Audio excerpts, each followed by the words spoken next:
just a flightless bird! No, he's a dreamer, Frank. As you guys know, I have an utter fascination with tribal decks, so I'm almost always making a different one. So today, I thought I would show you some Zappy birds.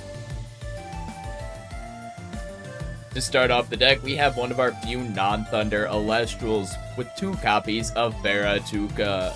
Baratuka is a 3/1 wind elestral that says when this attacking Baratuka enters battle with an attack position elestral that has equal or fewer enchanting spirits, you can suppress that elestral and destroy it. When you do, this Baratuka deals no damage this battle. Baratuka is extremely strong, not only allowing you to easily win against every single 1-drop that's in attack position, also if you're able to get multiple spirits onto Baratuka, you can easily destroy anything in the game essentially with this Baratuka as long as it is in attack position. The one thing you do have to look out for is the fact that Gorgon's Gaze will eat this card alive, so just be cautious of that when attacking with Baratuka. Our last non-thunder elestral in the deck is 1 copy of Cockatoodle. Cockatoodle is a 4/2 wind avian elestral that says when you cast this Cockatoodle, you can target an opponent's elestral. That elestral is suppressed as long as this Cockatoodle is enchanted. This is extremely strong for dealing with cards such as Viscera's, Galaxy, Morfrost A-Bomb form. You can even deal with the Terraform as long as they don't have cards in hand. The one thing to be cautious of when playing this card against a Morfrost deck is the fact that it does actively target, so Morfrost Terraform, if they have cards in hand, can easily pitch a Morfrost and destroy this Cockatoodle, so that is one thing to be cautious of when you're playing this out. To start off our Thunder Elestrals, we have 3 copies of Quackle. Quackle is a 2/3 avian elestral that says when you cast this Quackle, you can return up to 3 thunder spirits from your underworld to your spirit deck. This is extremely strong. It's literally just Ambrosia on a body, and everybody already plays Ambrosia, so having access to essentially 6 of them in this deck means that you are really hard to kill. Our next elestral is 1 copy of Elechick. Elechick is a 4/1 Thunder Avian Elestral that says when you normal cast this Elechick, you can search your deck for a Divine Rune and add it to your hand. Elechick is extremely strong when paired with Zeus, making Elechick essentially a 7 attack 1-drop. Would be playing more Elechick if we were able to, but unfortunately it's limited to 1, so we're only playing 1. Our next Elestral is 2 copies of Griffuse. Griffuse is a 5/3 Thunder and Wind Elestral that says you can Nexus either Thunder or Wind from a Divine Rune. When you do, you can Special Ascend this Griffuse to Volt Tempest from your hand or deck. This is essentially just running as copies 2 and 3 of Volt Tempest without having to run the big 3-drop itself. And speaking of the big guy himself, we have 1 copy of Volt Tempest. Volt Tempest is a 13/10 3-drop elestral that says you can disenchant either Thunder or Wind from this Volt Tempest to force an opponent to expend 3. While Zeus is enchanted, this Volt Tempest cannot be targeted by opponent's card effects.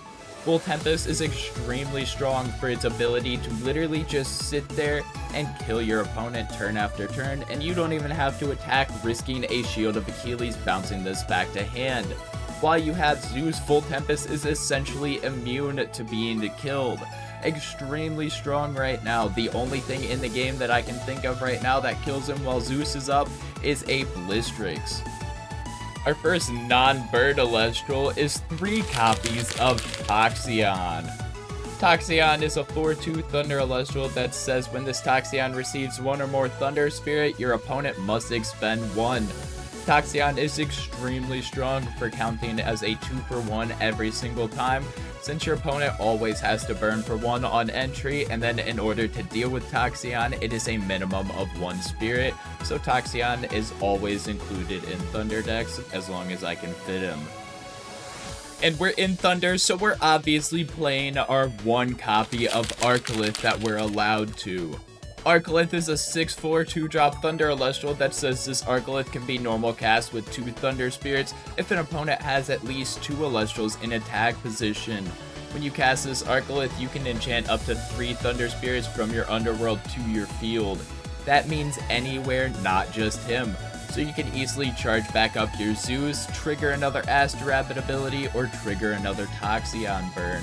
Arcolith is extremely strong, not just for its ability to come out swinging, but for its ability to reload everything and trigger multiple abilities. And we have 3 copies of the most annoying bunny, Astrabit.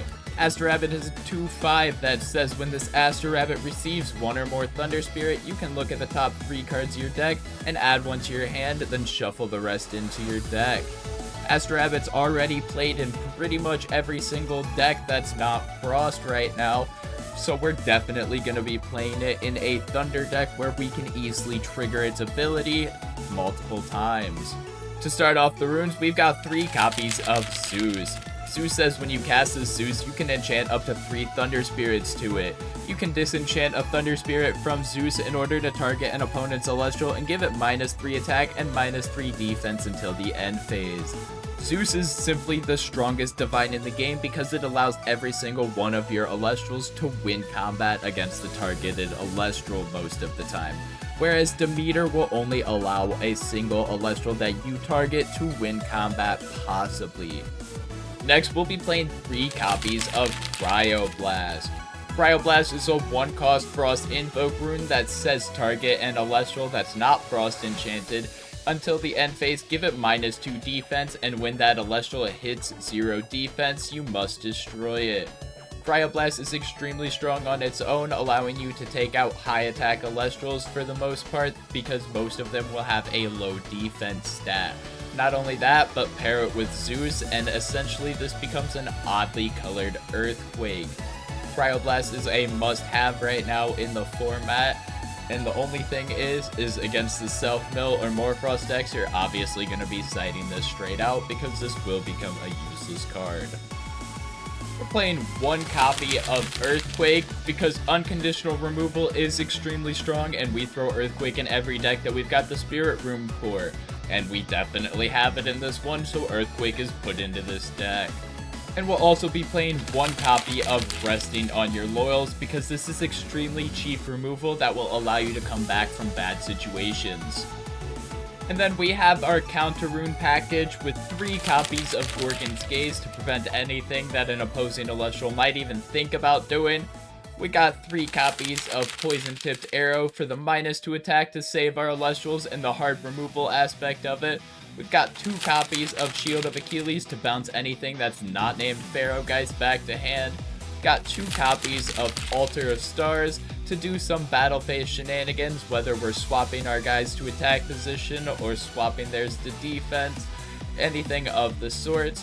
And we've got 2 copies of Tsunami to blank an entire battle phase unless they're water enchanted. Moving on to the Spirit deck, we have 1 copy of Leviathan for our Tsunamis. We've got 2 copies of Flurmine for our Cryoblast. We have 2 copies of Rattlist for our Earthquake. We have 4 copies of Lycaris for our Wind Elestrals. And we have 11 copies of Zaptor for the rest of the deck. So, what did you guys think of the deck? Is it something you would play?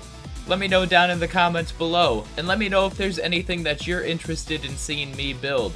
If you enjoy content like this, be sure to like and subscribe as I do post daily. I hope you all have a good day, and peace.